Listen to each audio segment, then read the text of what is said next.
그래요. 오늘 또 주일을 맞아서 귀한 자리에 나오신 우리 성도님들 한 분 한 분을 주님의 사랑으로 환영합니다. 예배 드리는 가운데 하나님을 진짜로 만나는 그런 은혜 예배가 되기를 바랍니다. 잠깐 기도하겠습니다. 그 이름이 영구하며 그 이름이 해와 같이 장구하리로다. 사람들이 그로 인하여 복을 받으리니 열방이 다 그를 복되다 하리로다. 홀로 기사를 행하시는 여호와 하나님 곧 이스라엘의 하나님을 찬송하며 그 영어로운 이름을 영원히 찬송할지어다. 온 땅에 그 영광이 충만할지어다. 아멘. 하나님 감사합니다. 오늘도 하나님의 영광이 충만한 예배가 되기를 원합니다. 이 성전뿐이 아니라 성전이 된 우리의 영혼 가운데 하나님께서 충만하게 임하셔서 신령한 복을 부어주시고 그 복을 받아 누리는 모두가 될 수 있도록, 그래서 기쁨과 감사와 감동 속에서 예배드릴 수 있도록 하나님 축복해 주시옵소서. 감사합니다. 예수님의 이름으로 기도하옵나이다. 아멘. 아멘. 우리 자리에서 일어나셔서 같이 찬양하겠습니다.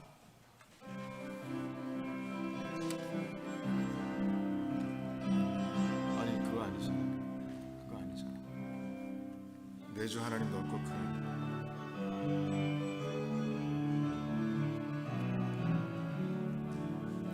내 주 하나님 넓고 큰 은혜는 저 큰 바다보다 깊다. 너 곧 닷줄을 끌러 깊은 대로 저 한가운데 가보라.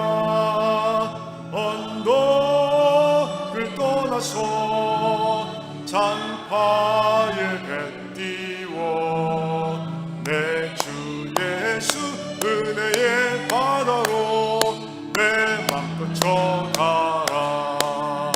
왜 너 인생은 언제나 거기서 저 큰 바다 물결 보고 그리 모르는 깊은 바닷속을 한 번 헤아려 안 보나. 언덕을 떠나서 장파에 배 띄워 내 주 예수 은혜의 바다로 내 맘 뻗쳐가라. 많은 사람이 얕은 물가에서 저 큰 바다 가려다가 찰싹거리는 작은 파도 보고 마음 약하여 못 가네. 언덕을 떠나서 장파에 배 띄워 내 주 예수 은혜의 바다로 내 맘 뻗쳐가라. 자 곧 가거라. 이제 곧 가거라. 저 큰 바다 향해.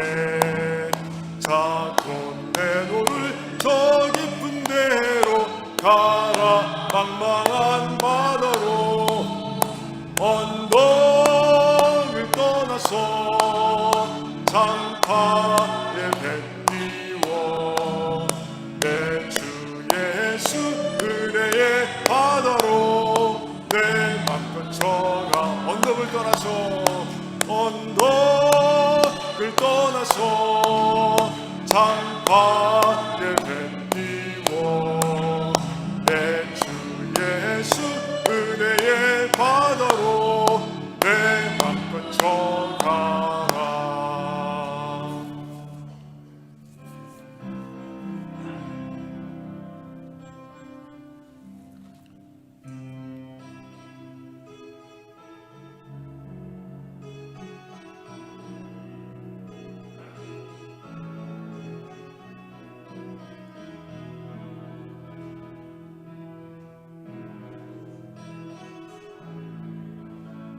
반주 좀 해주세요. 반주 새롭게.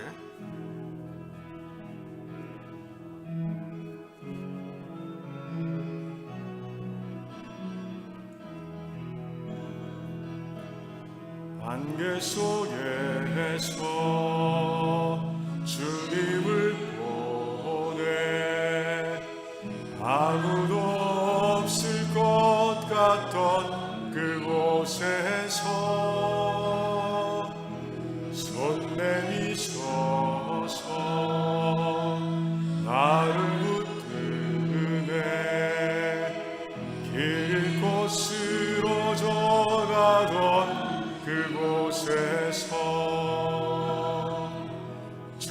말씀하시네 내 손잡으라 하고 내가 곧 길이요 진리 생명이니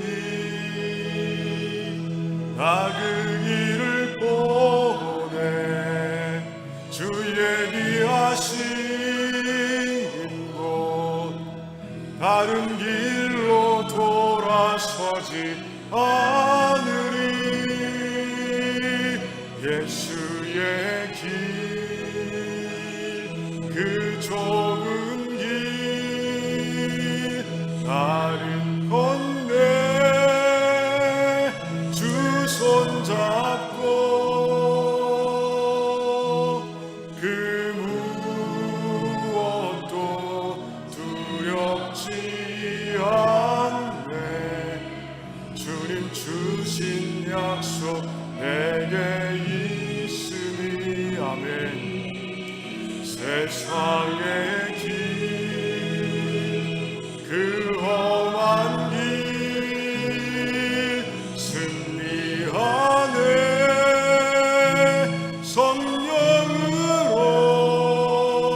성령으로 그 무엇도 바라지 않네 저 하늘에 내 소망 있으니 안개 속에서 주님을 보내 아무도 없을 것 같던 그곳에서 손 내미셔서 나를 붙드네 길곳으로 저가던 그곳에서 주 말씀하시네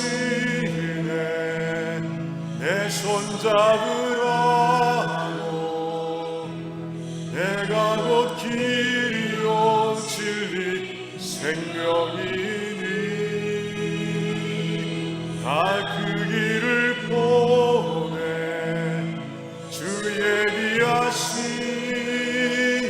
곳 다른 길로 돌아서지 않으리 예수의 길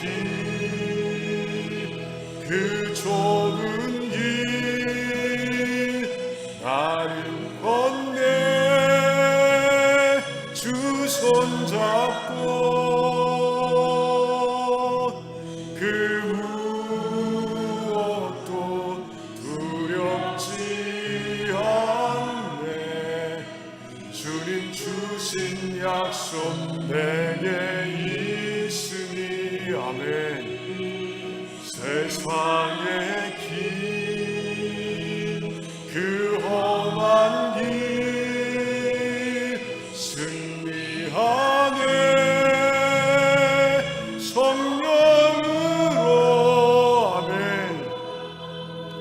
그 무엇도 바라지 않네 저 하늘에 내 소망 있으니 예수의 길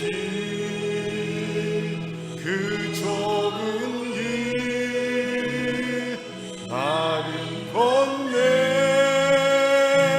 주 손잡고 아멘 그 무엇도 두렵지 않네 주님 주신 약속 내게 있으니 세상의 길 그 험한 길 승리하네 성령으로 그 무엇도 바라지 않네 저 하늘에 내 소망 있으니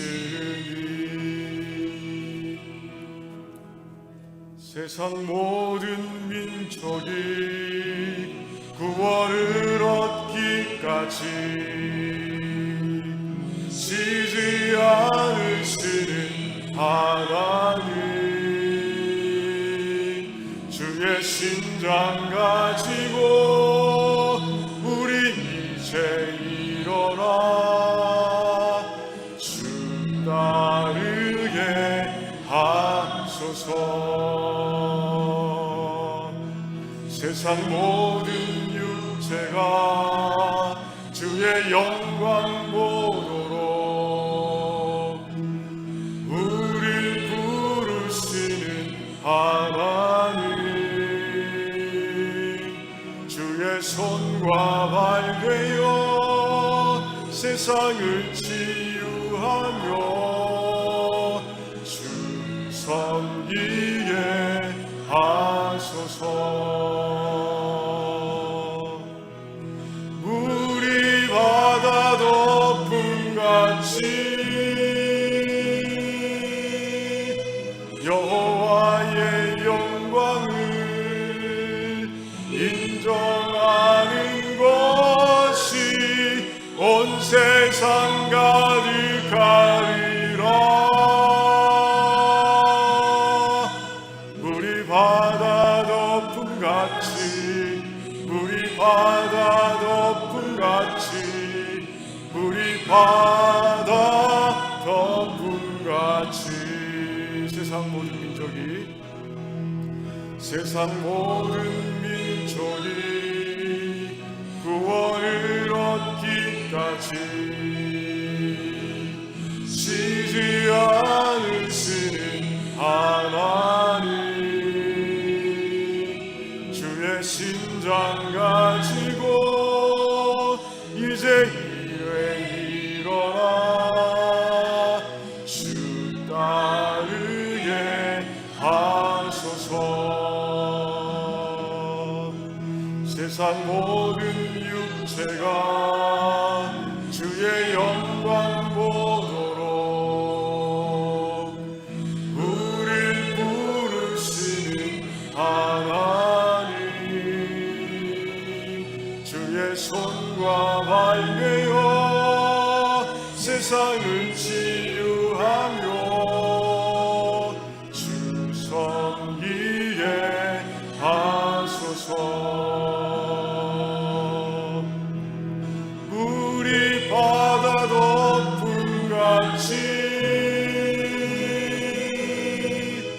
여호와의 영광을 인정하는 것이 온 세상 가득하리라. 물이 바다 덮음같이, 물이 바다 덮음같이, 물이 바다 덮음같이 보리라, 보리라. 그날에 주의 영광 가득한 세상 우리는 듣게 되리. 온 세상 가득한 승리의 함성, 물이 바다 덮음같이 여호와의 영광을 인정하는 것이 온 세상 가득하리라. 물이 바다 덮음같이, 물이 바다 덮음같이, 물이 바다 덮음같이.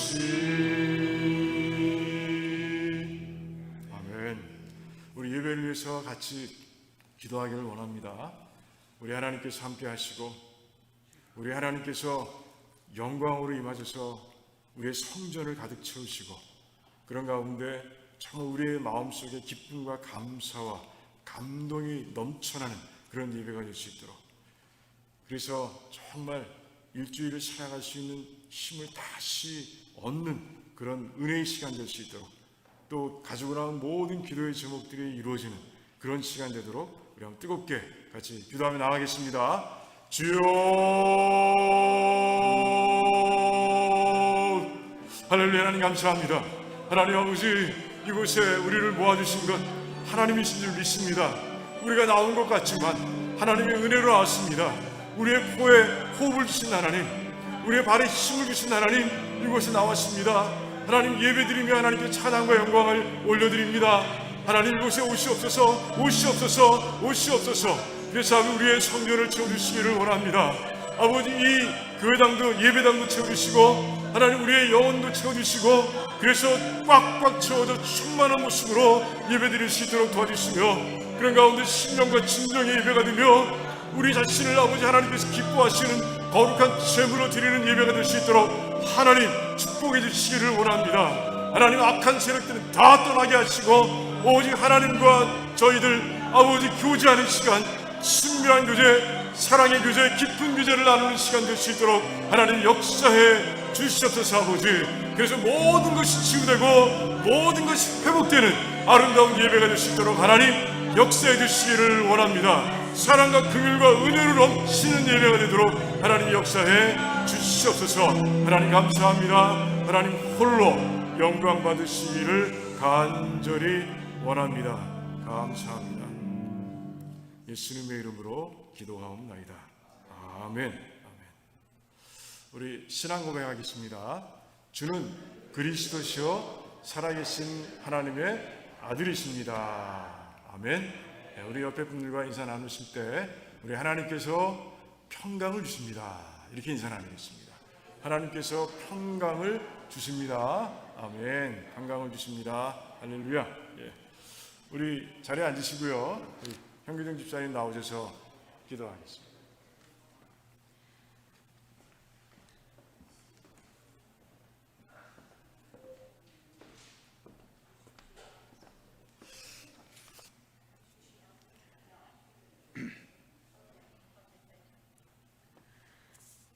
여호와께 감사하라.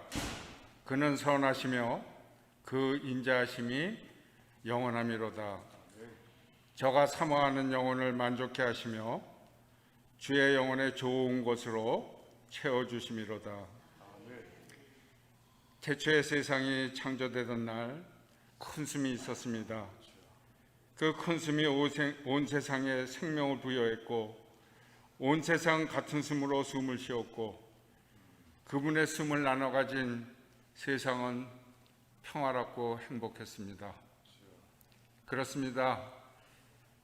우리 하나님께서 저희들을 사랑하셔서 저희들 코에 숨을 불어넣으셔 같은 숨을 하게 계시므로 저희들이 생명이 되어서 이 세상에서 참으로 행복했었습니다.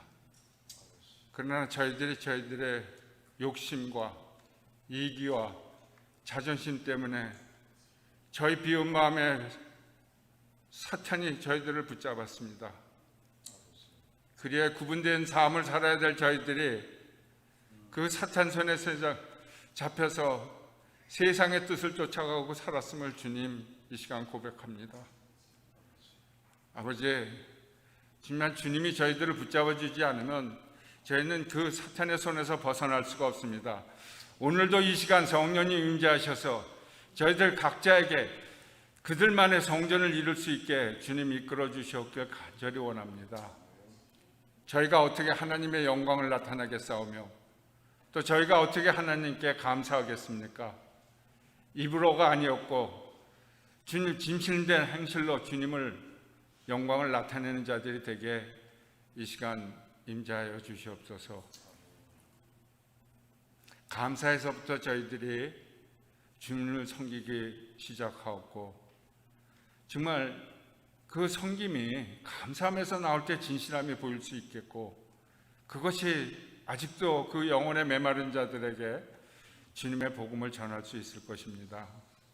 주님, 아직도 영혼이 메마른 자들, 이 평화롭고 행복했던 세상을 주님 사탄의 세계로 만들어가고 있는 그 마음을 주님이 이끌어 주실 우리 성령님이 이 시간 임재하셔서 저희들이 이 세상에서 정말 주님의 자녀로 제자로 주님의 그 구원의 역사, 하나님이 어쩌면 그렇게 사랑하셨는지 저희들을 버려주시지 않으시고 또 예수님을 보내서 저희들을 구원하게 하시고 깨닫게 하셔서 먼저 구별되어 천국의 소망을 두게 한 자들이 여기 모여서 하나님을 주님 찬양합니다.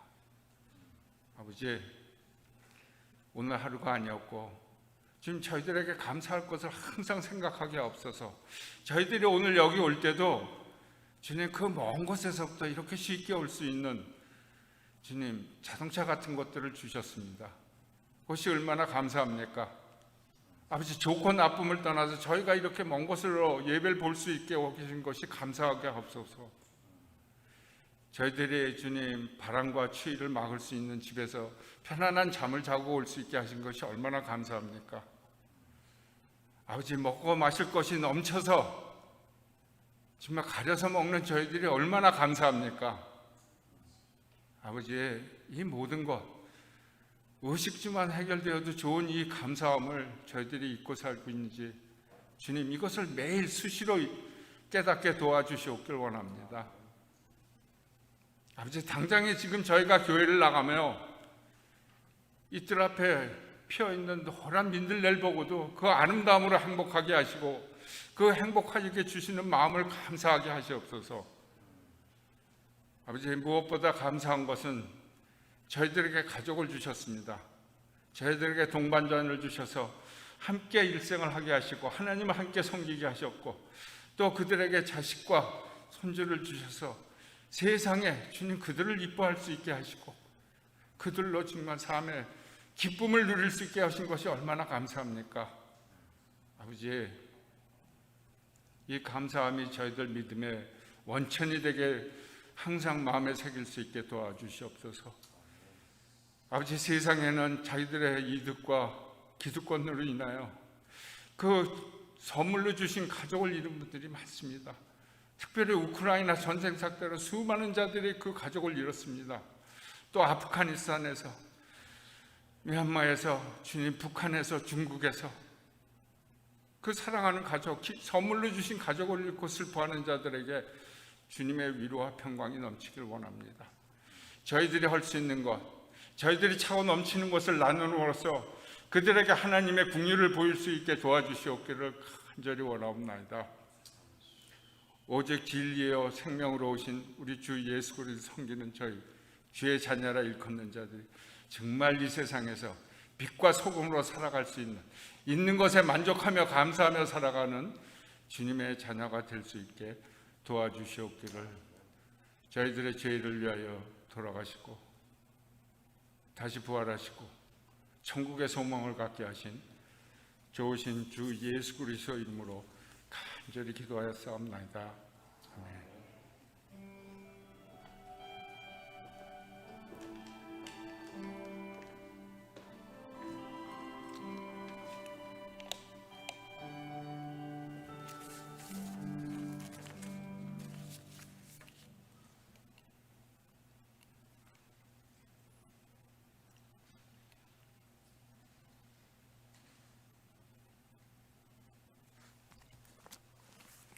네, 오늘 말씀은 에베소서 5장 1절에서 14절까지 말씀 우리 같이 교독하겠습니다. 에베소서 5장 1절에서 14절까지 말씀 우리 같이 교독하겠습니다. 그러므로 사랑을 입은 자녀같이 너희는 하나님을 본받는 자가 되고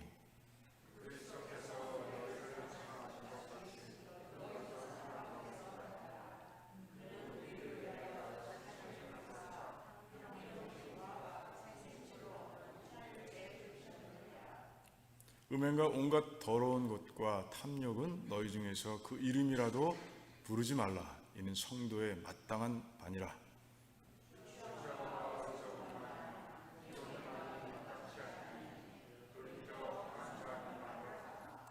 너희도 이것을 정령이 알거니와 음행하는 자나 더러운 자나 탐하는 자 곧 우상 숭배자는 다 다 그리스도와 하나님 나라에서 기업을 얻지 못하리니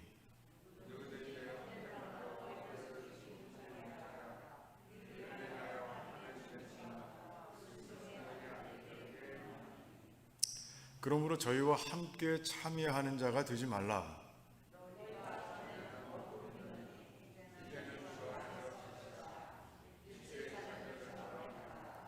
빛의 열매는 모든 착함과 의로움과 진실함에 있느니라.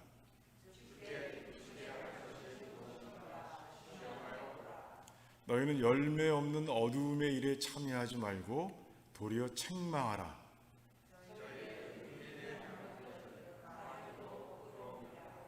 그러나 책망을 받는 모든 것이 빛으로 나타나나니 나타나지는 것마다 빛이니라. 그러므로 이르시기를 잠자는 자여 깨어서 죽은 자들 가운데서 일어나라. 그리스도께서 내게 비추시리라 하셨느니라. 아멘. 자, 기도하겠습니다. 하나님 감사합니다. 예배 가운데 하나님의 말씀을 들을 수 있는 시간을 주셔서 너무 감사합니다. 진리의 말씀, 생명의 말씀, 이 말씀이 우리의 마음밭에 오늘 새겨질 수 있도록 도와주시옵소서. 또한 심겨져 자라게 하시고 풍성한 열매를 맺을 수 있도록 도와주시기를 원합니다. 믿음의 사람들을 찾아보기 참 힘든 이때 우리 두란노의 식구들이 다 말씀 위에 굳건하게 서서 빛과 소금으로 살아가며 이 땅에 선한 영향력을 미칠 수 있도록 하나님 도와주시옵소서. 감사합니다. 예수님의 이름으로 기도하옵나이다. 아멘. 아멘. 그래요. 우리 에베소서를 보고 있죠? 에베소서를 쭉 읽다 보면 전반부 1장부터 3장까지와 또 4장부터 마지막 장까지 후반부가 약간 분위기가 다른 것을 우리가 발견할 수 있습니다. 1장부터 3장까지의 말씀을 가만히 보면 구원과 교회에 대한 영적인 의미, 영적인 원리들을 아주 분명하게 밝혀주고 있는 내용이고요. 그리고 이제 4장부터 후반부는 어때요? 우리가 그렇게 구원받은 자로서 교회의 일원으로서 이제 이 땅에서 어떻게 살아야 되느냐 하는 아주 구체적인 그 살아가는 방법들을 얘기하고 있어요. 그러니까 의미와 원리 그리고 구체적인 그 실천 항목들. 그러다 보니까 전반부와 후반부가 그 내용이 그 분위기가 조금 다른 거예요. 자, 오늘 말씀은 어디에 해당돼요? 하반부에 해당되죠. 그래서 오늘 말씀은요, 우리가 얻은 신분이 무엇인지를 다시 한번 부각하고요. 그런 가운데 그 신분에 맞게 살아가는 것이 어떤 삶인지 아주 구체적으로 가르쳐주고 있는 것을 보게 됩니다. 자, 먼저 오늘 말씀을 보면요, 먼저 우리에게 뭐라고 그러냐, 우리가 어떤 새로운 신분을 갖게 되느냐, 그것은 바로 하나님의 자녀라 이렇게 말씀하고 있어요. 1절에 나와 있죠.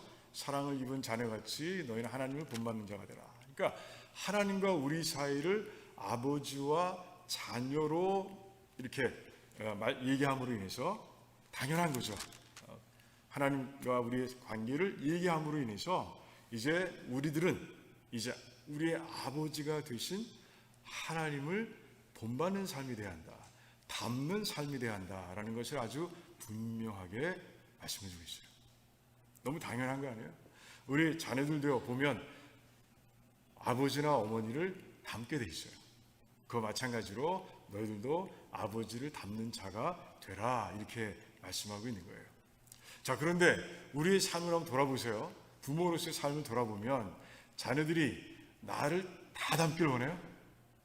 아닐 거예요. 좋은 절만, 좋은 면만 담기를 원할 거예요. 그게 바로 부모의 마음이죠. 근데 오늘 2절 말씀을 보면 하나님께서도 특별히, 하나님은 다 닮아야 되지만 특별히 우리 자녀들이, 하나님의 자녀들이 닮기를 원하는 것이 있다는 것을 우리가 발견하게 됩니다. 그게 뭡니까? 2절 말씀을 보니까 그리스도께서 너희를 사랑하신 것 같이 너희도 사랑 가운데서 행하라. 이게 뭐예요? 사랑을 닮으라. 하나님의 사랑, 나의 사랑, 그리고 성자 하나님의 사랑을 닮으라 라고 그렇게 말씀하고 있는 거예요. 그런데 그 사랑이 어떤 사랑이에요? 우리가 닮아야 할 사랑이 뭐라고 되어 있습니까? 한마디로 정리하면 십자가의 사랑이라. 우리를 위해서 목숨을 버리신 그 십자가의 사랑, 그 십자가의 사랑을 본받아 살라라고 아주 분명하게 말씀하고 있는 거예요. 자, 오늘 말씀은요, 딱 읽고 묵상하는 동안에 떠오르는 그런 말씀이 있습니다. 지금 바울은요, 예수님께서 가르쳐 주신 말씀을 강조하고 있는 거예요. 요한복음 13장 34절과 35절의 말씀을 보면 예수님께서 새 계명을 우리에게 주십니다. 그 새 계명의 내용이 뭐예요? 너희가 서로 사랑하라. 내가 너희를 사랑한 것 같이 너희도 서로 사랑하라. 이렇게 말씀하십니다. 그리고 그렇게 사랑할 때 모든 사람들이 너희가 내 제자인 것을 알 것이다. 이렇게 말씀하시는 모습을 보게 됩니다. 자, 예수님께서는 공생의 기간 동안에 수없이 많은 가르침을 주셨습니다. 근데 그 중에서도 주님께서 왜 사랑을 강조하고 있는가? 왜 사랑을 새 계명이라고 해서 우리에게 지키라고 하셨는가? 우리 이유 알죠? 제가 여러 번 말씀드렸어요. 왜 그렇습니까? 한 율법사가 예수님께 나와서 묻습니다. 하나님의 계명 가운데서 가장 큰 계명이 무엇입니까? 라고 물어봤을 때 예수님께서 그때 사랑이다 말씀하셨거든요. 하나님을 향한 사랑과 이웃을 향한 사랑이다 라고 분명하게 말씀해 주셨어요. 자, 그러니까 무슨 말입니까? 모든 계명, 하나님께서 주신 모든 계명은 사랑의 뿌리를 두고 있다 이렇게 말씀하시는 거죠. 그래서 사랑하라고, 내가 사랑한 것처럼 너희도 사랑하라고 그렇게 분명하게 말씀하고 계신 거예요. 지금 바울은 이 사랑을 강조하고 있는 거예요. 예수님께 주신 이 새 계명을 강조하고 있는 거예요. 그런데 오늘 이 말씀을 가만히 읽고 묵상하는 가운데 우리의 마음이 답답해집니다. 왜 그래요? 이렇게 사랑하라고 하신 그 사랑이 십자가의 사랑이기 때문이었습니다. 우리를 위해서 목숨을 버리신 그 주님의 그 무한하신 사랑을 닮아라 라고 하시니 답답할 수밖에 없는 거죠. 우리의 마음을 잘 아시는 하나님께서 이제 요한 1서의 말씀을 통해서 다시 한번 예수님의 그 새 계명을 이제 풀어주시는데 우리의 눈높이에서 풀어주시는 모습을 우리가 보게 됩니다. 그 말씀을 한번 같이 읽어보도록 하겠습니다. 요한일서 3장 16절부터 18절까지 말씀이에요. 우리 같이 한 목소리로 한번 읽어보겠습니다. 그가 우리를 위하여 목숨을 버리셨으니 우리가 이로써 사랑을 알고 우리도 형제들을 위하여 목숨을 버리는 것이 마땅하니라. 누가 이 세상의 재물을 가지고 형제의 궁핍함을 보고도 도와줄 마음을 닫으면 하나님의 사랑이 어찌 그 속에 거하겠느냐. 자녀들아, 우리가 말과 혀로만 사랑하지 말고 행함과 진실함으로 하자. 아멘. 그런데 16절 말씀을 읽으면 더 답답해집니다. 하나님 예수님께서 우리에게 목숨을 주신 것처럼 너희도 형제와 자매를 위해서 너의 목숨을 주는 것이 마땅하다라고 이렇게 분명하게 말씀하고 있잖아요. 바울은 그래도 목숨을 버려라 이렇게까지는 얘기하지 않았잖아요. 그런데 이 요한일서에서는 목숨을 버리라고, 그것이 마땅하다고까지 말씀하셨어요.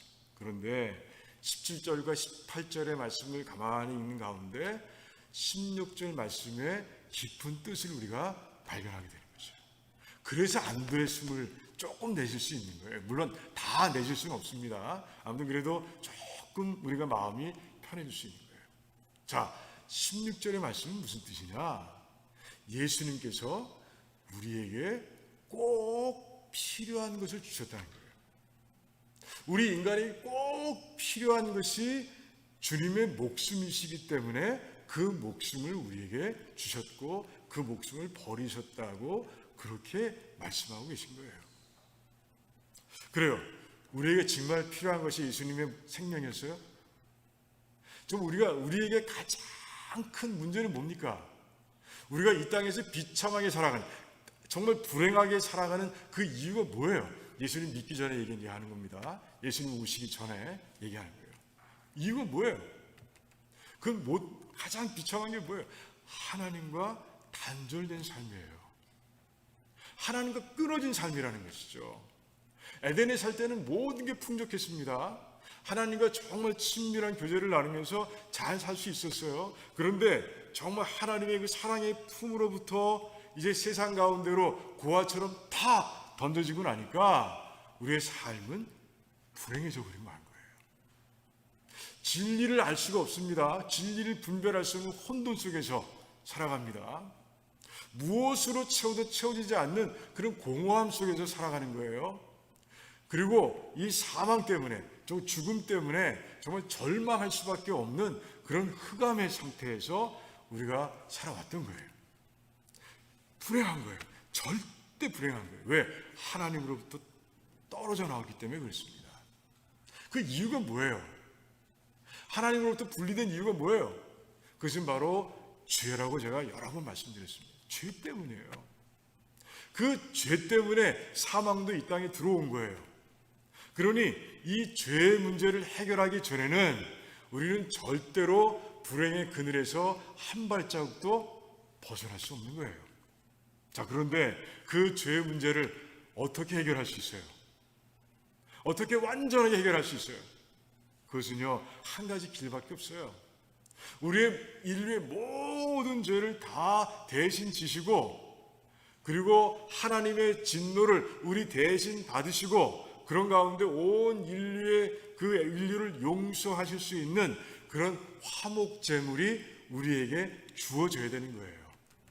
그런데 그 모든 조건을 완벽하게 충족시키는 분은 누구예요? 오직 한 분밖에 안 계신데 예수님밖에 없는 거예요. 자, 그런데 예수님은 누구십니까? 하나님의 하나밖에 없는 아들이세요. 하나님과 함께 온 땅을 창조하신 분이십니다. 그 창조자께서 피조물들 가운데서도, 그 중에서도 정말 연약한 이 인간을 위해서, 우리를 위해서 이 땅에 오셔서 그 목숨을 대신 주신다? 이게 상상할 수 있는 일입니까? 상상할 수 없는 일이죠. 그런데 예수님께서 그 일을 행하셨다는 것이에요. 그게 바로 주님의 사랑이에요. 그게 16절에서 말씀하고 있는, 그리고 오늘 말씀 2절에서 말씀하고 있는 사랑이라는 것이에요. 그러니까 주님의 사랑은 뭐예요? 우리에게 필요한 것, 우리에게 꼭 필요한 것을 주신 거예요. 그것이 목숨이기 때문에, 그것이 하나님의 생명, 예수님의 생명이기 때문에 우리에게 주셨다는 거예요. 그러니까 주님의 사랑을 본받는 자는 어떻게 하면 돼요? 그래, 우리 주변을 돌아보고 정말 형제와 자매들이 어려움을 겪고 있을 때 그들이 꼭 필요한 것을 채워주는 것, 그것이 바로 주님을 본받는 삶이라고 말씀하고 있는 거예요. 마음이 좀 놓이시죠? 자, 17절 말씀을 보니까 아주 사례를 통해서 아주 분명하게 그것이 그렇다라고 말씀하고 계신 거예요. 자, 17절 말씀 보세요. 형제의 궁핍함을 보고도 내가 재물을 가지고 있어. 그런데 도와줄 마음을 닫아버리면 어찌 그 안에 하나님의 사랑이 있다고 말할 수 있느냐? 어찌 주님의 사랑을 본받는 자라고 이야기할 수 있느냐? 분명하잖아요. 그러니까 궁핍함을 경험하고 있는, 궁핍함 속에서 불행을 겪고 있는 형제에게 필요한 게 뭐예요? 물질이죠. 그러니까 꼭 필요한 물질을 채워준다면 그것이 바로 주님의 사랑을 본받는 삶이다 라고 말씀하고 계신 거예요. 그래서 이제 18절에서 아주 분명하게 말씀하고 있죠. 자네들아, 우리가 말과 혀로만 사랑하지 말고 행함과 진실함으로 하자라고 아주 분명하게 말씀하고 있는 것이에요. 자, 누가복음 10장을 보면 선한 사마리아인의 비유가 나옵니다. 아까 율법사 얘기를 했는데, 이제 율법사가 주님과의 대화를 통해서 이제 계명주의 가장 큰 것이 사랑이라는 것을 알고 주님께 묻습니다. 그렇다면 나의 이웃은 누굽니까? 내가 이제 사랑을 베풀 준비가 돼 있는데 이제 내가 사랑을 베풀 그 이웃은 대상은 누굽니까? 라고 예수님께 물어보는 거예요. 그때 주신 비유가 바로 선한 사마리아의 비유예요. 한 사람이 그래요. 강도에 맞아서 모든 걸 다 빼앗기고 죽을 지경이 됐습니다. 그런데 레위인과 제사장들은 그 앞을 못 본 척 봤는데 못 본 척 지나갑니다. 그 제사장과 레위인들은요, 이 주님께 질문한 율법사와 같이 유대교의 사회의 리더들입니다. 리더들이에요. 그들은 수없이 하나님의 사랑을 실천하라고 가르쳤을 겁니다. 입으로 가르쳤을 겁니다. 혀로 가르쳤을 겁니다. 그런데 막상 사랑을 실천해야 할 상황에 닥치자 그들은요, 슬그머니 꽁무니를 빼고 달아나고 만 거예요. 자, 그런데 사마리아인은 어땠습니까? 사마리아인은요, 정말 그에게 다가가서 그에게 꼭 필요한 것들을 나눠줍니다. 포도주를 부어서 상처를 씻어주고요, 그리고 이제 천으로 쌓아내줍니다. 그리고 자기의 낙타에 태워서 근처의 주막으로 가서 이제 하룻밤 내내 그를 이제 치료해 줍니다. 보살펴 줍니다. 다음 날이 되니까 주인을 직접 만나서 2데나리온을 주면 이틀치 일당이죠. 성인이 일해서 벌 수 있는 이틀치 돈입니다. 그 돈을 주면서 정말 이 사람이 일어날 때까지, 일어나 회복될 때까지 좀 잘 봐달라고 얘기합니다. 그러니까 하루 숙박비를 준 게 아니에요. 그러니까 충분히 쳐서 정말 그가 일어나실 때까지를 예상해서 그 돈을 주고 떠난 것이죠. 그러면서 또 얘기합니다. 만약에 모자라면 내가 다시 돌아와서 다시 정산할 테니 걱정하지 말고 정말 잘 봐주라. 이러고 떠납니다. 대단하죠? 이 선한 사마리아의 삶이 아까 요한일서 3장 16절부터 18절에 나와 있는 그 주님을 닮은 주님 사랑을 닮은 삶을 살아가는 그런 모범인 거예요. 모범인 거예요. 말과 혀로만이 아니라 행함과 진실함으로 사랑하는 그런 삶. 형제와 자매에게 꼭 필요한 것이 무엇인지를 파악해서 그것을 직접 채워주는 삶. 그 사람의 삶 가운데로 직접 들어가서 주변에서 머무는 것이 아니라 들어가서 그렇게 사랑을 실천하는 삶. 그것이 바로 이제 하나님의 자녀로서 하나님의 사랑을 본받는 자의 삶이라고 말씀하고 있는 거예요. 자, 이제 두란노 우리 성도님들에게 묻습니다. 저를 포함해서. 자, 주님의 사랑을 본받는 삶을 여러분들 앞으로 살아가시겠습니까? 그래요. 참 어려운 문제예요. 하지만 하나님의 자녀라면 반드시 그렇게 살아야 한다고 분명하게 말씀하고 있는 거예요. 오늘 말씀처럼 그렇게 주님의 사랑을 본받아서 말과 혀만이 아니라 정말 행함과 진실함으로 이웃들을 돌보고 살피고 사랑하는 우리 모두가 되기를 주님의 이름으로 축원합니다. 자, 두 번째 우리의 신분에 대해서 얘기합니다. 오늘 말씀 8절을 보면 우리는 빛이라, 예수 그리스도를 믿고 난 이후에 우리는 빛이라, 그리고 빛의 자녀라, 이렇게 말씀하고 있어요. 자, 빛의 자녀라, 빛이라. 성경에서는요, 하나님을 빛이라고 표현하고 있습니다. 이사야서 60장 19절 말씀을 보면 이스라엘 백성에게 우리 여호와는 빛이라 이렇게 말씀하고 있어요. 그러니까 우리 하나님의 자녀이니 빛의 자녀인 거 맞죠? 맞습니다. 그리고 빛이라라고 얘기하고 있습니다. 요한복음 1장 9절 말씀을 보면 예수님을 참 빛이라 이렇게 말씀하고 있어요. 그런데 성경 곳곳에서 예수님이 어디 계시다고요?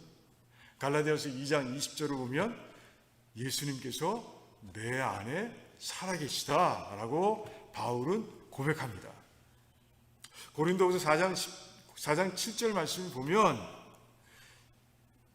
우리는 질그릇이요 예수님은 보배다. 우리 질그릇이 보배이신 예수님을 담고 있다라고 이렇게 얘기하고 있습니다.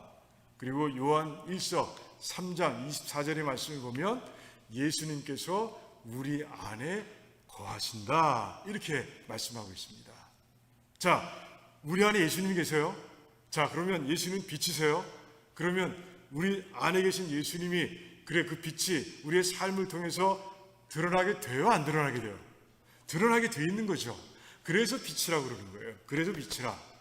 예수님께서도 마태복음 5장을 보면 5장 14절, 15절, 16절 말씀을 보면 거기서 우리를 빛이라, 너희는 세상의 빛이라 라고 분명하게 말씀하고 계세요.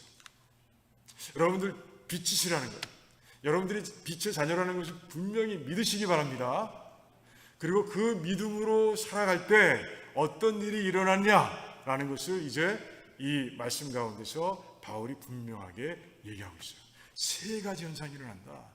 너희들이 빛의 자녀로 살아가는 것을 어떻게 할 수 있느냐? 세 가지 현상이 너의 삶 가운데 일어나고 있으면 분명하게 빛이라 라고 바울은 얘기하고 있는 것이에요. 첫 번째 나타나는 현상이 뭐냐? 이제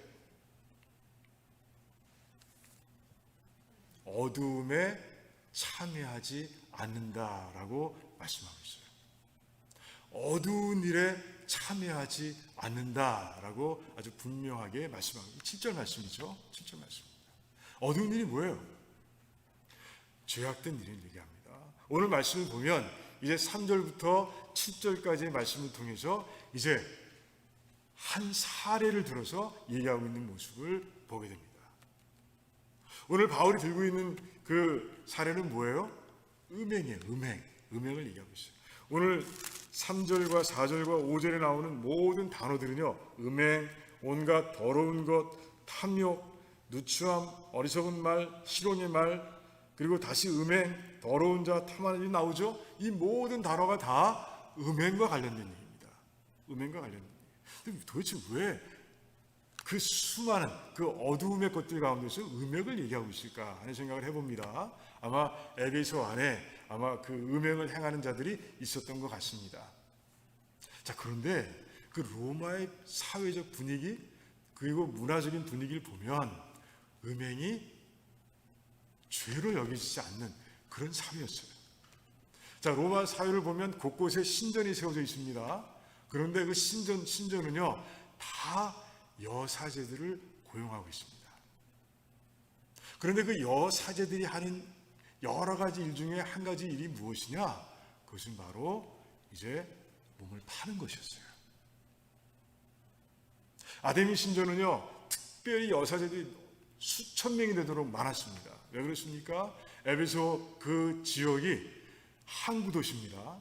그리고 무역이 활발하게 일어나는 곳이었습니다. 그러다 보니 인구가 엄청 많아요. 그리고 외지에서 오는 사람도 엄청 많습니다. 그러다 보니 아데미 신전에 수천 명의 여사제가 있으면서 이제 그 매음을 하는 것이죠. 그런 가운데 벌어들인 돈을 가지고 신전을 유지하는 그런 역할을 하는 거예요. 그러니까 로마 사회가 그 음행이라는 것, 그 매음이라는 것을 이제 넌지시 봐주는 거예요. 그러다 보니 그 로마의 전역에 이 음행, 이 매음, 매춘에 대한 그런 죄의식이 없는 거예요. 그렇게 살다가 예수님 만났습니다. 그러다 보니 사회에서 그랬으니 내가 그냥 그렇게 살아도 되겠지 하고 그렇게 살아가는 사람들이 꽤 있었던 거예요. 그러니까 에베소 교회도 아마 있었던 것 같습니다. 고린도 교회는 더 많았고요. 예, 우리 보면 더 많았죠. 그래, 그런 사람들이 있는 거예요. 그런데 그것이 교회에 영향력을 미치는 거예요. 그런 가운데 바울은 이제 음행을 꼭 집어서 지금 얘기하고 있는 거예요. 그 어두운 일이라 어두운 일에 참여하면 안 된다라고 아주 분명하게 선포하고 있는 거예요. 바울은요 예수님의 말씀에 근거하고 있습니다. 예수님께서 마태복음 5장에서 말씀하셨죠. 이제 간음하지 말라라고 하나님께서 십계명에서 말씀하셨는데 너희들이 지나가는 여인을 보고 음욕을 품으면 그것도 간음한 것이라 라고 말씀하셨어요. 네 오른 눈이 실족하게 했다면 빼버리라.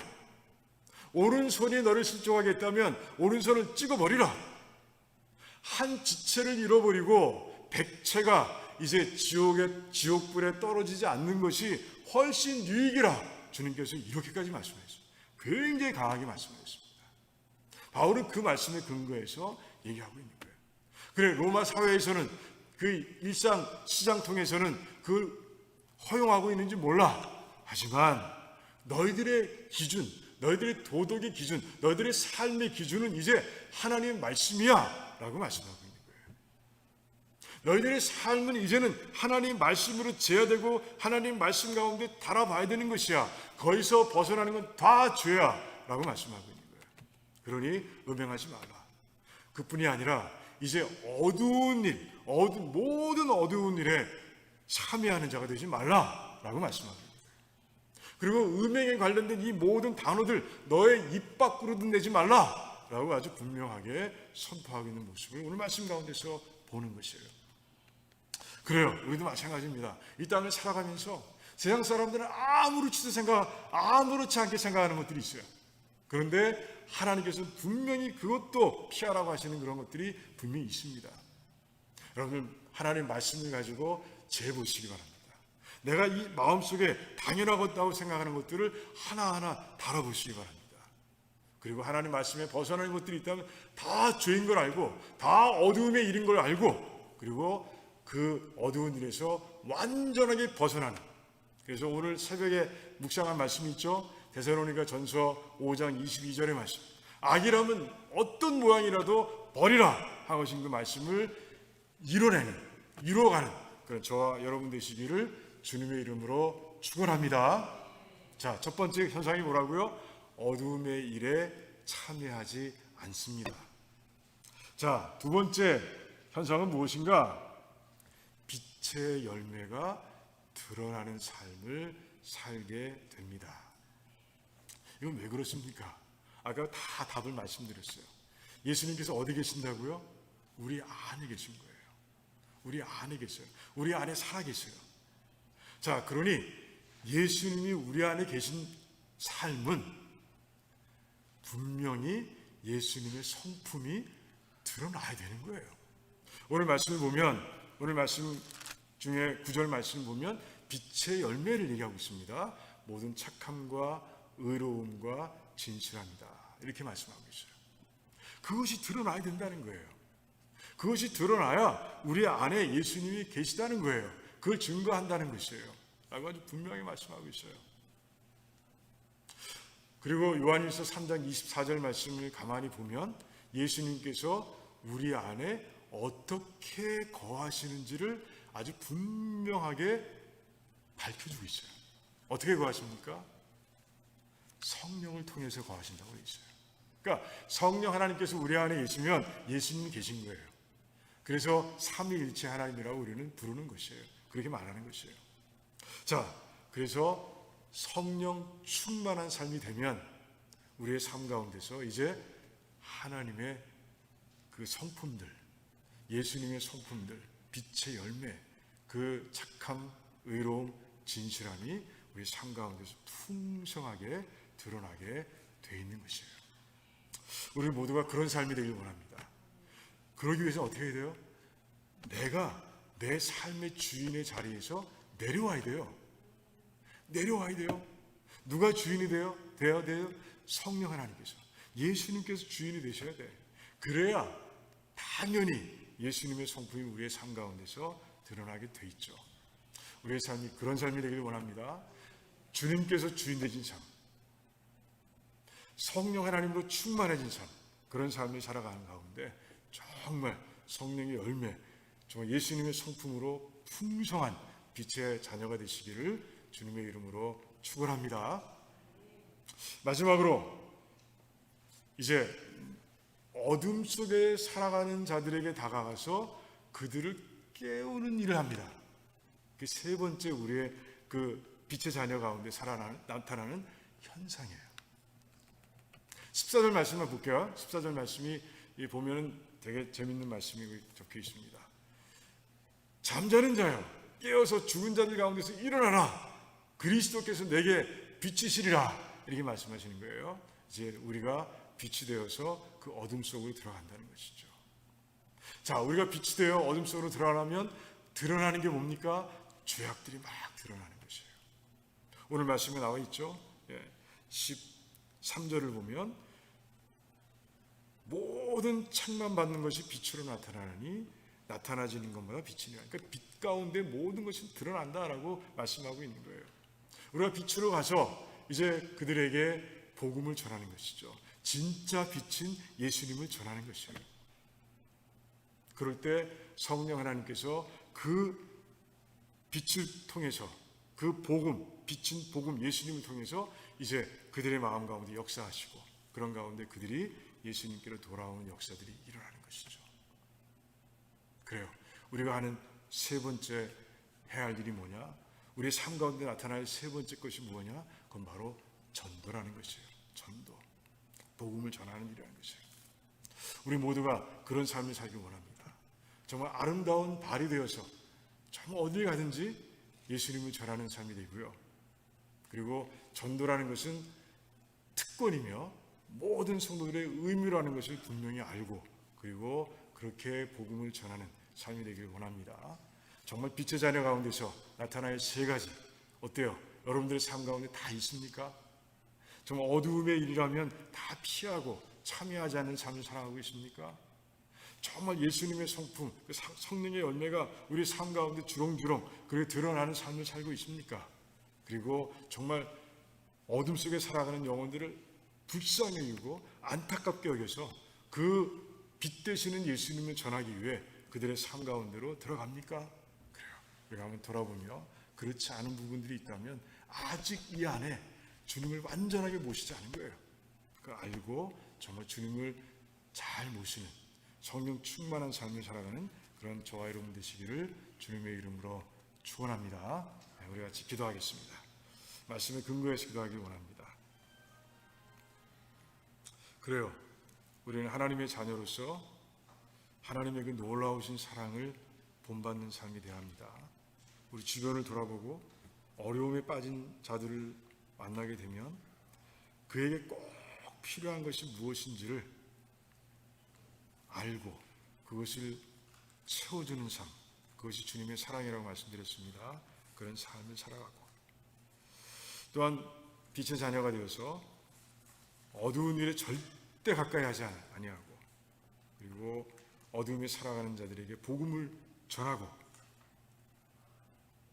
그리고 주님의 성품이 드러나는 아름다운 삶, 그러기 위해 성령 충만한 삶을 살아가는 모두가 될 수 있도록 같이 기도하길 원합니다.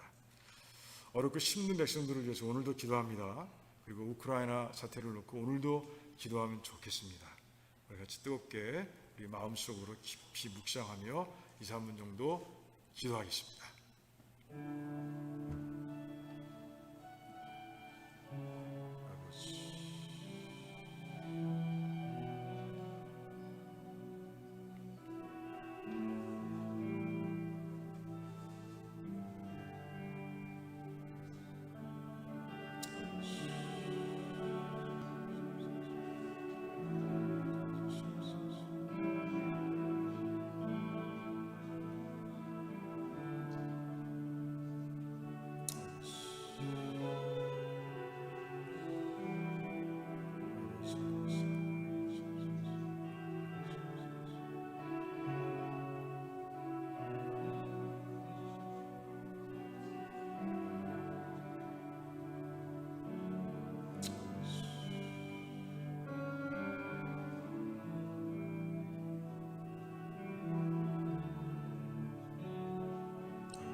감사합니다.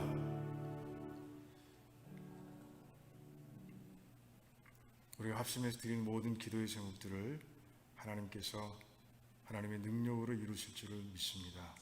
감사합니다. 예수님의 이름으로 기도하옵나이다. 아멘.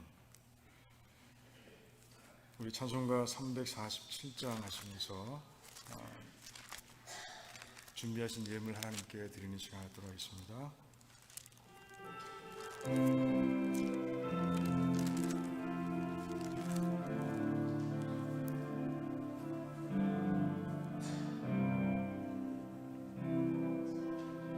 주를 섬길 때 괴로운 일이 많으나 구주여 내게 힘주사 잘 감당하게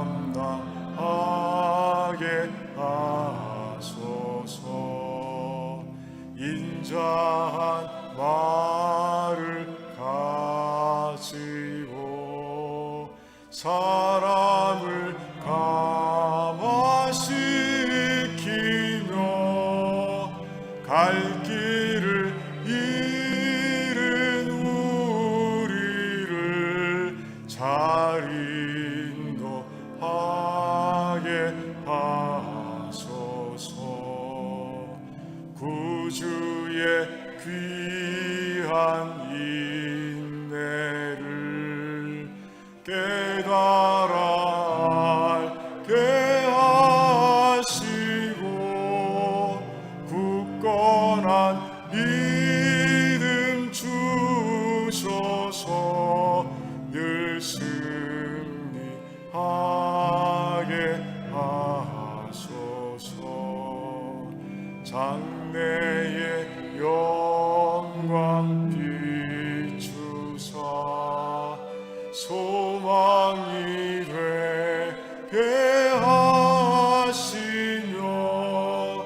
구주와 함께 살면서 참 평강 얻게 하소서.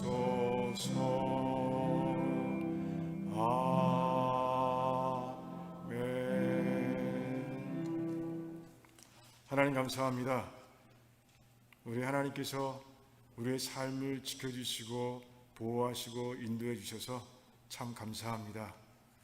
하나님, 일터에서도 하나님께서 그렇게 하셔서 일용할 양식을 얻게 하시고 또한 믿음을 주셔서 하나님 주신 것 가운데서 이제 하나님께 돌려드려야 할 것을 예물로 바치게 하심을 또한 감사를 드립니다. 하나님, 이 예물에 담긴 우리 귀한 백성들의 하나님을 향한 사랑과 믿음과 순종을 보시고 우리 하나님께서 축복하시되 시냇가의 심기운 나무처럼 강건하고 형통할 수 있도록 하나님 축복해 주시기를 원합니다. 또한 아버지, 이 예물이 사용될 때마다 오병이어의 기적이 일어날 수 있도록 하나님 축복해 주시기를 원합니다. 그래서 정말 이 예물을 통해서 하나님의 뜻을, 하나님의 계획을, 하나님의 선하신 그 일들을 다 넉넉히 이루어갈 수 있도록 하나님 역사해 주시옵소서. 감사합니다. 예수님의 이름으로 기도하옵나이다. 아멘.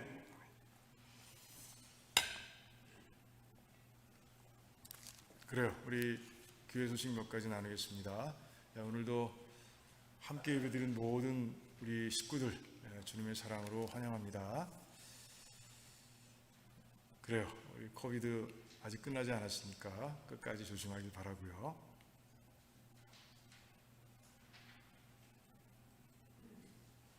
도미니카 그 주님의 교회 성경책 보내기 사역하고 있습니다. 여러분들 기도하고 감동되시는 대로 우리 그렇게 헌금해 주시고 그래서 그 교회가 계속해서 부흥을 이루어갈 수 있도록 우리가 돕기를 원합니다. 도미니카 선교가 8월 19일부터 24일까지 정해졌죠. 어떤 사역을 펼쳐갈지 우리가 기도하면서 준비하는 중에 있습니다.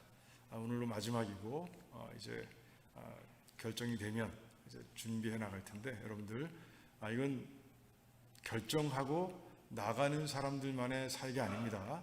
우리 모두의 사역이에요. 그래서 같이 기도하고 또 같이 후원하고 그래서 이번 선교를 통해서도 우리 교회가 큰 부흥을 누릴 수 있기를 바랍니다.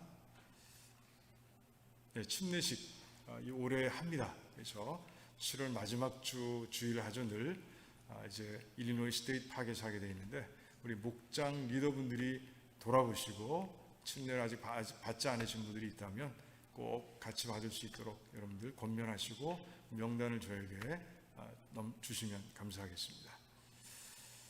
예, 간증의 밤을 아직 계속해서 광고하고 있습니다.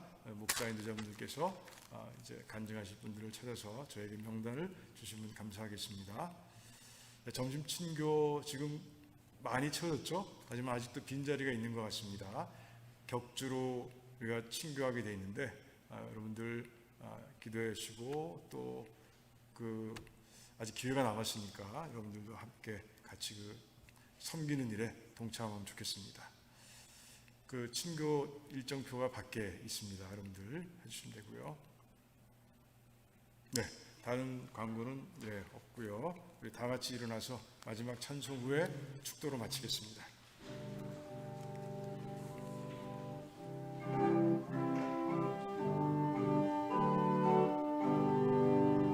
십자가 군병들아 주 위에 일어나 기들고 앞서 나가 담대히 싸우라.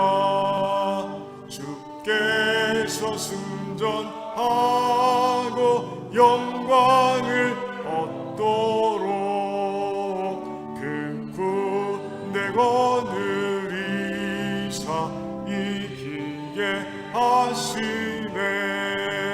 십자가 군병들아 주 위에 일어나 그나 발소리 듣고 곧 나가 싸우라. 수 없는 원수 앞에 주 따라갈 때에 주 예수 힘을 주사 강하게 하시네. 십자가 군병들아 주 위에 일어나 내 힘이 부족하니 주 권능 믿으라. 복음의 갑주 입고 늘 기도하면서 너 맡은 자리에서 충성을 다하라. 십자가 군병들아 주 위에 일어나 이날에 접전하고 곧 개가 부르라. 승전한 군사들은 영생을 얻으며 영광의 주와 함께 왕노릇 하리라. 아멘.